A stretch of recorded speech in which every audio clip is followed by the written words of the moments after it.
नमस्कार, आप देख रहे हैं पावर ब्रेकफास्ट। हफ्ते का आगाज है आज और शानदार आगाज की संभावना, क्योंकि एसजेक्स निफ्टी ही बता रहा है कि आज एक बहुत तगड़े, बहुत ही ज्यादा गैप के साथ बाजार की खुलने की संभावना है। तेजी के साथ खुलेंगे। 121 पॉइंट ऊपर है एसजेक्स निफ्टी 10,335 जो कि मौजूदा स्तर आ रहा है, यानी कि करीब 1% के आसपास की तेजी है। और अगर आप तमाम मार्केट्स देखेंगे, ग्लोबल मार्केट्स, इक्विटी मार्केट्स की मैं बात कर रहा हूं, वहां पर अच्छी तेजी के साथ आज कामकाज हो रहा है। एशियन मार्केट्स में निके 2% से ज्यादा, स्ट्रेट टाइम्स में लगभग 1.5% के आसपास का उछाल। शंघाई अभी हल्का पॉजिटिव है, लेकिन उम्मीद यही है कि जिस तरीके से जिस तर्ज पे एशियन मार्केट्स की ओपनिंग हुई है, उस तर्ज पे चाइनीज मार्केट भी आज पॉजिटिव रुझान ही दिखाएंगे। कॉस्पी यहां पर 1% के आसपास तेज है, यानी कि 22 अंकों का उछाल, और एसजेक्स निफ्टी में तो 123 अंकों का उछाल है। एक गैप जो क्रिएट हुआ है अब एसजेक्स निफ्टी और इंडिया में, वहां पर आज हो सकता है कि इंडियन मार्केट जब ओपन हो तो एक अच्छी तेजी के साथ ओपन हो। यूएस मार्केट्स इंपॉर्टेंट था कि डाउ जोन्स 440 पॉइंट्स चला, और ये सिर्फ जॉब रिपोर्ट्स ही थी जो काफी एक ट्रिगर प्रोवाइड कर रही थी अमेरिकन मार्केट्स को। डाउ जोन्स में लगभग 440 अंकों का उछाल, लेकिन नैस्डैक ने कमाल कर दिया, रिकॉर्ड स्तरों पर पहुंचा। 132 पॉइंट्स का उछाल। S&P 500 में भी लगभग 47 अंकों के तेजी के साथ कामकाज होता हुआ नजर आया। तो ट्रिगर्स पॉजिटिव हैं। ये भी बता दूं आपको कि क्रूड में शानदार तेजी थी, 3% के आसपास की तेजी, जिसने एक अच्छी यहां पर कह सकते हैं कि कमोडिटी मार्केट में भी तेजी बनती हुई नजर आ, और कमोडिटी मार्केट की ओपनिंग भी बहुत इंपॉर्टेंट रहेगी आज।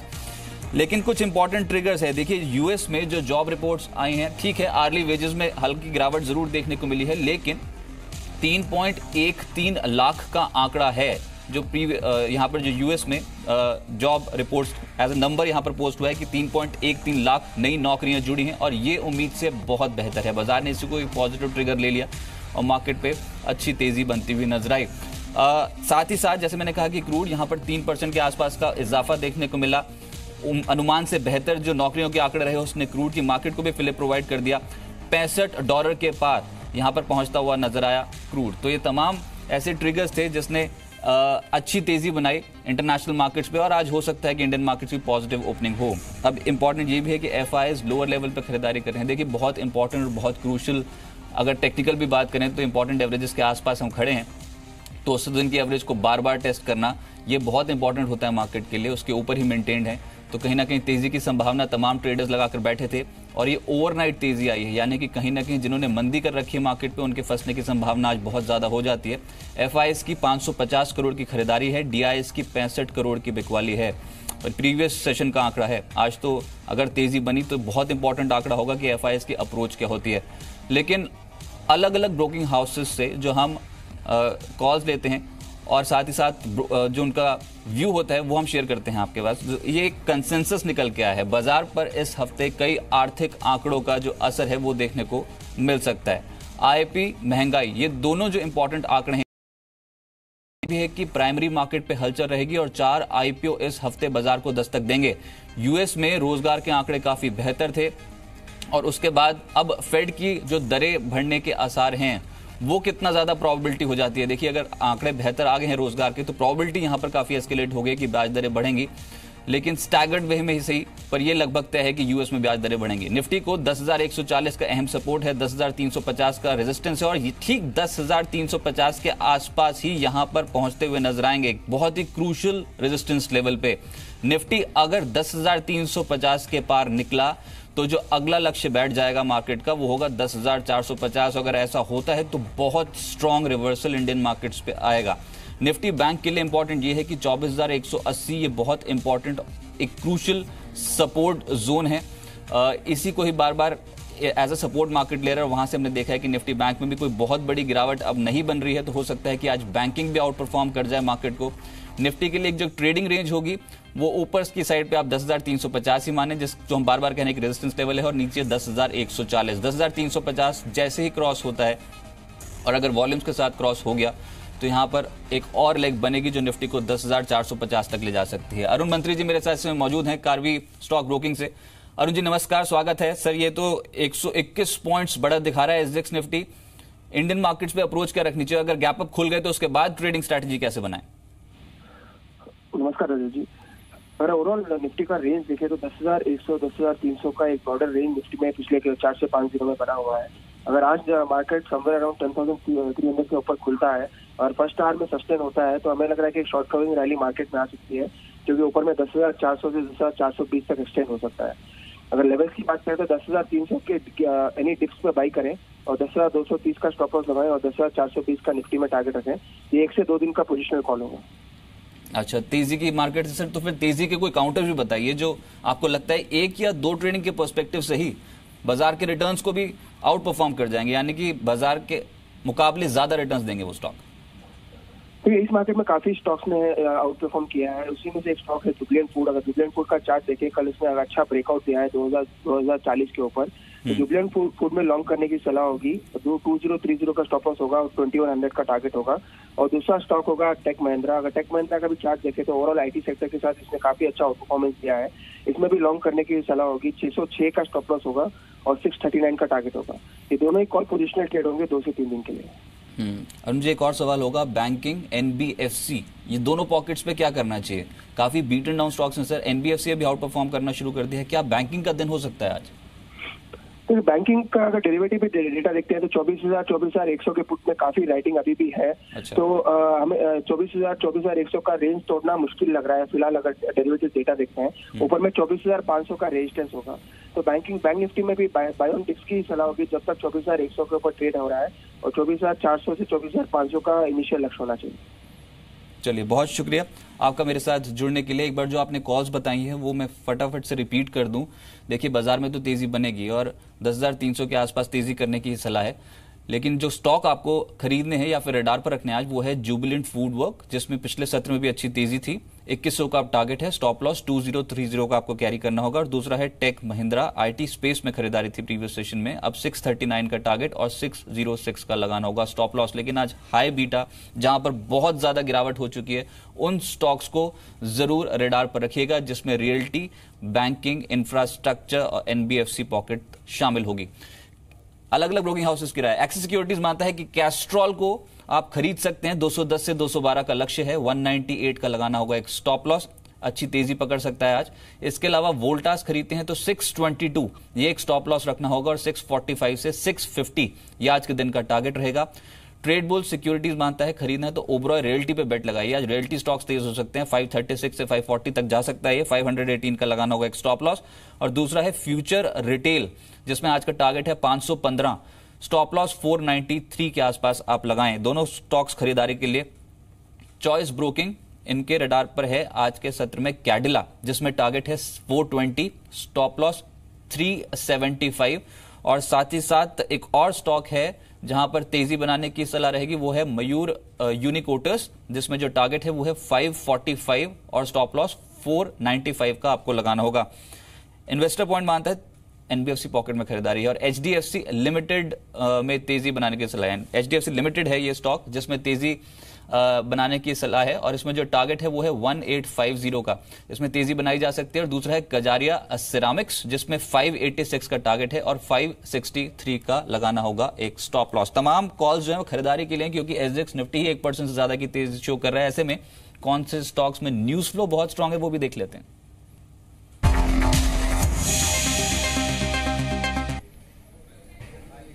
अंचल बताएं आज सूची में कौन से स्टॉक्स हैं? शुक्रिया रजत। अभी मैं आपकी ट्रेडर्स की कॉल्स देख रहा था, काफ़ी इंटरेस्टिंग कॉल्स आई हैं। मिड कैप में ज़्यादा फोकस है, तो कहीं ना कहीं आज दर्शकों को उस स्पेस पे ज़रूर नजर रखनी है जहां बहुत गिरावट आई है। खैर, अगर खबरों के लिहाज से देखिए, जेट एयरवेज का एक शेयर होगा जो आपके रडार में होना चाहिए आज के सत्र में। कारण ये है, एयर इंडिया के लिए कंपनी बोली लगा सकती है, ऐसे पीटीआई के हवाले से खबरें आई हैं, और अगर ऐसा होता है ये एक पॉजिटिव ट्रिगर बन सकता है जेट एयरवेज के लिए। और साथ ही एयर फ्रांस और डेल्टा एयरलाइंस के साथ कंपनी ने के साथ मिलकर ये बोली लगाई जाएगी, तो जो बैकिंग है, जो पैसा है, वो फॉरेन एयरलाइंस का आ रहा है। इंडियन कंपनी नेशनल कैरियर के लिए बोली लगा सकती है, तो काफ़ी बड़ा ट्रिगर साबित हो सकता है जेट एयरवेज के लिए आज के सत्र में। स्पाइस जेट, एविएशन स्टॉक सारे ही बजेंगे हैं, चाहे वो क्रूड का इंपैक्ट हो या फिर खबरें हो। स्पाइस जेट में भी एक अच्छी खबर है, सीएफएम इंटरनेशनल के साथ कंपनी ने करार किया है 1250 करोड़ डॉलर का, यानी 1250 करोड़ डॉलर का एक करार किया गया है। और इस करार के तहत इंजन खरीद शामिल है और 10 साल के लिए जो मेंटेनेंस है वो शामिल है। तो एक अच्छा बड़ा टाई अप किया है कंपनी ने, उसका फायदा कहीं ना कहीं आज स्पाइस जेट को आता हुआ दिखेगा। भूषण स्टील पे भी नजर रखिएगा, लगातार खबरें आ रही है एनसीएलटी से। अब ये बाहर आई है खबर कि भूषण पावर के लिए सबसे ऊंची बोली लगाने वाले का फैसला अगले हफ्ते तक हो जाएगा और जिसने हाईएस्ट बिड की होगी उसके नाम भी रिलीज कर दिए जाएंगे, तो वो काफी बड़ा ट्रिगर रहेगा। कंपनी पे काफी हैवी कर्ज है, एनसीएलटी में ऑलरेडी बोलियों का राउंड चल रहा है, इसमें टाटा स्टील का नाम ऑलरेडी शामिल है। तो कहीं ना कहीं आप देखना होगा फाइनली कौन टॉप बिडर बनकर आता है, क्योंकि जो भी आएगा उसके लिए एक अच्छा बाय होगा भूषण स्टील। भारतीय एयरटेल, यहां पे नजर रखिएगा, ये इकलौता शेयर है मेरी सूची में आज जहां प्रेशर रह सकता है और उसका कारण है आरबीआई की तरफ से जो पेनल्टी लगाई गई है। आरबीआई ने एयरटेल पेमेंट बैंक पे पेनल्टी लगाई है और 5 करोड़ रुपए की पेनल्टी लगाई है। इसका एक इम्पैक्ट आज भारतीय एयरटेल पे आ सकता है, थोड़ा ध्यान रखिएगा भारतीय एयरटेल के शेयर पे।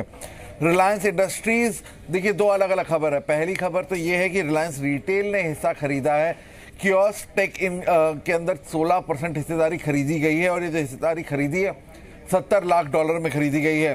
करीब 19 लाख शेयर खरीदे हैं कियोस्क टेक के रिलायंस रिटेल ने और $3.675 पर शेयर के भाव से हिस्सा खरीदा गया है। तो रिलायंस रिटेल के तर्ज पे एक अच्छी खबर है, एक्विजिशन किया है स्टेक का।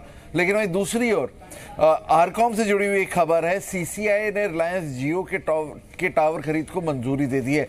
बेसिकली रिलायंस जियो ने आरकॉम के साथ करार किया था जिसके तहत उसके टावर्स एक्वायर करता, उसको अब सीसीआई से अप्रूवल मिल गया है। तो कहीं ना कहीं ये रिलायंस कम्युनिकेशन के लिए भी अच्छा ट्रिगर होगा और रिलायंस इंडस्ट्रीज पे भी नजर रखिएगा जिसका रिलायंस जियो है। लास्टली एनटीपीसी पे नजर रखिएगा, कांति और नाभिक नगर जेवी प्लांट्स में पूरी हिस्सेदारी खरीदने की योजना है कंपनी की, 3000 करोड़ में हिस्सेदारी खरीद सकती है। अच्छी खबर है, अपने प्लांट्स में पूरा स्टेक उठा रही है और ऑलरेडी मार्केट तेज है, तो डेफिनेटली एनटीपीसी जैसे शेयरों में भी आज आपको मूव देखने को मिलेगा। ये तो कुछ ऐसे स्टॉक्स हैं जो आज रडार पर रहने चाहिए जहां पर न्यूज फ्लो बहुत स्ट्रांग है। बहुत शुक्रिया अंचल मेरे साथ जुड़ने के लिए और ये खबरें हम तक पहुंचाने के लिए। लेकिन इसके अलावा जब बाजार बंद होगा आज शाम को एक बहुत इंपॉर्टेंट मैक्रो डेटा आना है, वो है आईआईपी और सीपीआई के नंबर्स। जनवरी में दोनों ही नंबर्स में ड्रॉप देखने को मिल सकता है, यानी कि आईआईपी जनवरी में घटेगी और जो सीपीआई होगा प्रीवियस मंथ का वहां पर भी एक गिरावट देखने को मिल सकती है। आईआईपी हम एक्सपेक्ट कर रहे हैं कि 6.4% के आसपास रहेगी, जो 7.1% से ड्रॉप होगा मंथ ऑन मंथ बेसिस पे। और इसका मुख्य कारण ये है कि जो परचेज निके मैन्युफैक्चरिंग इंडेक्स है वहां पर जो गिरावट देखने को मिली थी और एक्सपोर्ट्स में जो गिरावट है उसका असर हो सकता है कि आईआईपी के आंकड़ों पे आता हुआ नजर आए। तो इंडस्ट्रियल प्रोडक्शन की जो रफ्तार है वो घट सकती है। 6.44% जनवरी में इंडस्ट्रियल प्रोडक्शन का आंकड़ा रह सकता है, मंथ ऑन मंथ बेसिस पे एक ड्रॉप देखने को मिल सकता है। और दूसरा, महंगाई दर में भी ड्रॉप देखने को मिल सकता है, यानी कि महंगाई के मोर्चे पे एक अच्छी खबर आ सकती है। और फरवरी में जो हम एक्सपेक्ट कर रहे हैं महंगाई दर, वहां पर एक ड्रॉप रहेगा। एक्सपेक्टेशन है कि 4.7% ये सीपीआई महंगाई का आंकड़ा रहेगा और इसका मुख्य कारण यह है कि सब्जियां और फलों दोनों के ही दामों में गिरावट देखने को मिली है, जिसके कारण रिटेल महंगाई में एक गिरावट की उम्मीद अब बढ़ गई है। चलिए, लेकिन कुछ खास खबरें जो हैं वो आज फोकस में है, वो भी आपको फटाफट से बता दें। सबसे पहले जीएसटी रिफंड पर प्रधानमंत्री मोदी और साथ ही साथ वित्त वाणिज्य मंत्रालय अधिकारियों की बैठक अब बुलाई गई है। दूसरा इंपॉर्टेंट यह है कि प्रधानमंत्री मोदी वाराणसी में फ्रांस के राष्ट्रपति मैक्रो की अगवानी करेंगे आज। तीसरा, कर्ज माफी को लेकर महामोर्चा इस समय किसान कर रहे हैं जो मुंबई पहुंचे हैं और महाराष्ट्र के 35,000 किसान मुंबई पहुंचे हैं, ये सबसे बड़ी खबर होगी आज। साथ साथ पूंजी जुटाने पर भारतीय एयरटेल जो है वो विचार कर रही है, इस पर बोर्ड बैठक है और इंपॉर्टेंट है कि इस पर क्या आज फैसला होता है। साथ ही साथ सेंसेक्स के 30 शेयरों में कोई ट्रांजैक्शन चार्ज नहीं लगेगा, एक और इंपॉर्टेंट खबर जो क्लोजली ट्रैक होगी मार्केट में आज। और बड़ी खबर यह भी है कि लोकसभा में चिट फंड साथ साथ फ्यूजिटिव इकोनॉमिक ऑफेंडर्स बिल पेश होगा। राज्यसभा में मोटर व्हीकल संशोधन बिल 2017 पेश होगा। चलिए, बड़ी खबर यह है कि जीएसटी रिफंड वक्त पर नहीं मिलने से परेशान एक्सपोर्टर्स की सुनवाई अब प्रधानमंत्री नरेंद्र मोदी खुद करेंगे। प्रधानमंत्री मोदी आज बैठक करेंगे जिसमें एक्सपोर्टर्स को जीएसटी रिफंड में आ रही सभी दिक्कतों के निपटारे पर चर्चा होगी। इस बैठक में वित्त मंत्री अरुण जेटली और कॉमर्स मिनिस्टर सुरेश प्रभु भी हिस्सा लेंगे। दरअसल एक्सपोर्टर्स का 75% जीएसटी रिफंड अटका है और 95% इनपुट टैक्स क्रेडिट भी फंसा हुआ है। अक्टूबर से जनवरी तक एक्सपोर्टर्स के पास सिर्फ 4,000 करोड़ रुपए का ही रिफंड आया है, जबकि अब भी 10,000 करोड़ रुपए से ज्यादा का रिफंड आना बाकी है। ऐसे में फंड की किल्लत की वजह से एक्सपोर्टर्स का कारोबार करना मुश्किल हो गया है। मेरे साथ इस समय आलोक मेरे सहयोगी मौजूद है। आलोक, थोड़ा डिटेल से बताएं कि क्या ये खबर है और एक्सपोर्टर्स के लिए कितनी बड़ी राहत हो सकती है।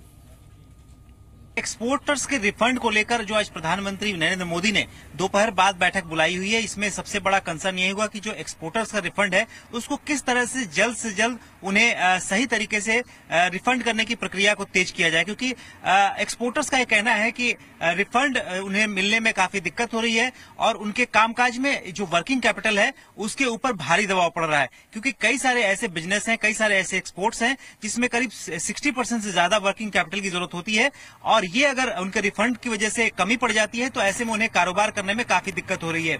और इसी वजह से पिछले हफ्ते सुरेश प्रभु जो कॉमर्स मिनिस्टर हैं उनके साथ एक्सपोर्टर्स की एक बैठक हुई जिसमें चर्चा हुई कि किस तरह से उनकी दिक्कतें हैं, क्या क्या दिक्कतें हैं और उसको किस लेवल पर उठाया जाए। तो प्रधानमंत्री नरेंद्र मोदी ने इस बैठक को बुलाया है। इसमें वित्त मंत्रालय के भी अधिकारी रहेंगे, रेवेन्यू सचिव हसमुख अधिया भी रहेंगे और सीबीएसई के भी ऑफिशियल्स रहेंगे। ये कोशिश की जा रही है कि जो जिन वजहों से दिक्कतें हैं, क्योंकि यहाँ वित्त मंत्रालय का कहना है कि जो एक्सपोर्टर्स का रिफंड है बढ़ा चढ़ाकर पेश किया जा रहा है, कई बार डुप्लीकेसी हो रही है इसलिए इतना ज्यादा दिख रहा है और इसीलिए जो मिसमैच हो रहा है, क्योंकि शिपिंग जो बिल होता है इंपॉर्टेंट बैठक होगी, उसमें जैसे ही आउटकम आएगा हम आपके साथ फिर से जुड़ेंगे। लेकिन एक और खबर है आलोक, वो है कि देश भर में 1 अप्रैल से इंटर स्टेट ई वे बिल लागू होगा। जीएसटी काउंसिल की 26वीं बैठक में यह फैसला लिया गया जिसके बाद चरणबद्ध तरीके से दूसरे राज्यों में ये जो जीएसटी ई वे बिल है ये लागू किया जाएगा।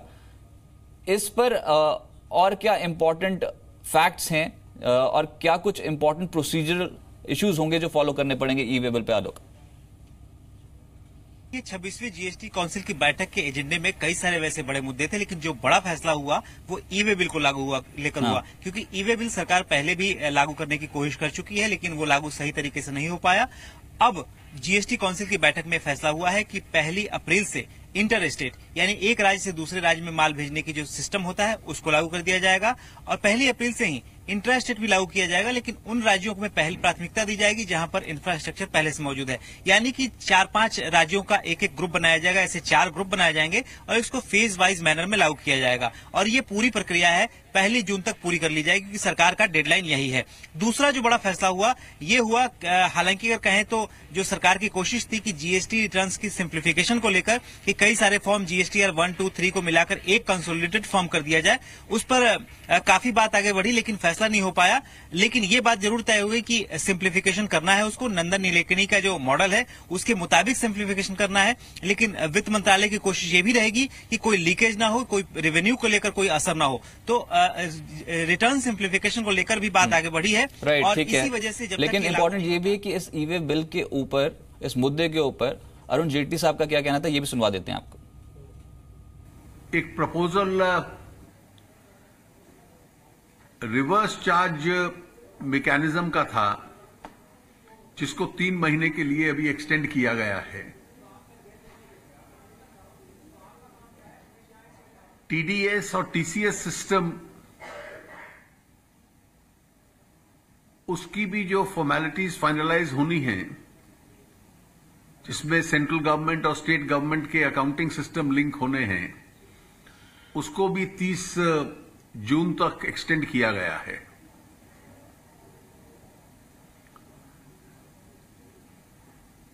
फर्स्ट अप्रैल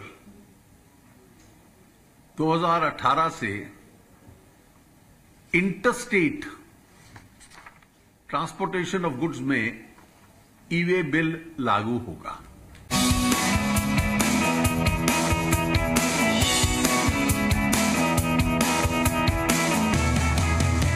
कमोडिटी मार्केट का अब रुख करते हैं, जिसमें गोल्ड और सिल्वर में पिछले सत्र में कोई बहुत बड़ी चाल तो नहीं। गोल्ड में थोड़ा सा गिरावट थी, चांदी में निचले स्तरों से थोड़ी सी रिकवरी जरूर देखने को मिली थी, लेकिन अंतर्राष्ट्रीय बाजारों को ट्रैक करें तो बहुत तेजी की संभावना आज है नहीं। एक कमोडिटी जो फोकस में रहेगी वो रहेगा कच्चा तेल। हो सकता है कि आज अच्छी तेजी इस कमोडिटी में बनती हुई नजर आए।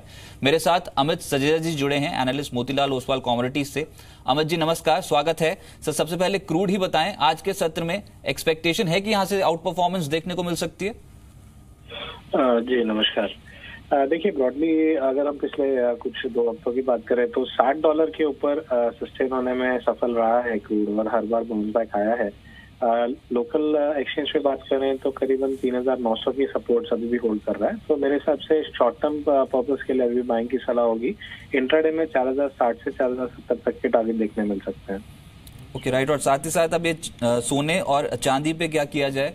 आज अंतर्राष्ट्रीय बाजार से कोई बहुत इंपॉर्टेंट क्यूज तो नहीं मिल रहे हैं। ये जो ग्लोबल अनसर्टेनिटी थोड़ी कम हुई है, इसकी वजह से थोड़ा सा प्रेशर रह सकता है क्या? बेचकर चलें दोनों कमोडिटीज को? देखिए, एक्चुअली चांदी में हमने अच्छा उछाल आते हुए देखा था, क्योंकि जो वेज इन्फ्लेशन था वो यूएस में थोड़ा सा कम आया था। तो उसके हिसाब से हो सकता है कि सिल्वर आज सपोर्टेड रहे। तो अभी भी मैं एक्चुअली निश्चित स्तरों पे बाइंग की सलाह देना चाहूंगा 3800 के करीब। अपसाइड में चांदी 39,300 350 तक जा सकती है। राइट, बहुत शुक्रिया और आपका मेरे साथ जुड़ने के लिए और कमोडिटी मार्केट पे अप्रोच बताने के लिए। तो हो सकता है कि लोअर एंड से खरीदारी बनती हुई नजर आए सोने और चांदी पे, लेकिन इंपॉर्टेंट रहेगा क्रूड का बिहेवियर। आज निचले स्तरों से खरीदारी की उम्मीद डेफिनेटली की जा सकती है। अंतर्राष्ट्रीय मार्केट्स में करीब करीब ½ % के आसपास के गेंस क्रूड पर देखने को मिल रहे हैं। लेकिन शेयर बाजार का ही रुख करें वापस, तो एक इंपॉर्टेंट खबर बीएससी के संदर्भ में भी है कि बीएससी ने ट्रांजैक्शन चार्ज हटाए हैं। सेंसेक्स के 30 शेयरों में ट्रेडिंग पर ट्रांजैक्शन चार्ज नहीं लगेगा और आज से ये जो ट्रेडिंग नियम है ये लागू होंगे, जिनमें ट्रांजैक्शन चार्ज सेंसेक्स के 30 शेयर्स पर नहीं लगेगा। आपको मैं फिर से बता दूं कि ये जो ट्रांजैक्शन चार्ज है वो सिर्फ सेंसेक्स के 30 शेयरों पर नहीं लगाने की बात है, उसमें सिर्फ छूट मिल रही है। और ये ऐसा इसलिए किया जा रहा है कि छोटे निवेशकों को बढ़ावा मिले, वो इक्विटी की तरफ आए। फिलहाल हर ट्रेड पर 50 पैसे से लेकर ₹1.5 तक ये जो चार्ज है ये लगता है। इसकी कैटेगरीज अलग अलग होती हैं, लेकिन मुख्यतः ये 50 पैसे से ₹1.5 तक होता है। लेकिन आपको ये भी बता दें कि अगर ये ट्रेड 1 लाख तक होता है तो प्रति ट्रेड इस पे चार्ज ₹1.5 है। 1 से 3 लाख तक के ट्रेड पर ₹1.25 का प्रति ट्रेड ट्रांजैक्शन चार्ज लगता है, जो आज से नहीं लगेगा। और ये नियम सिर्फ सेंसेक्स के 30 शेयरों पर लागू होंगे।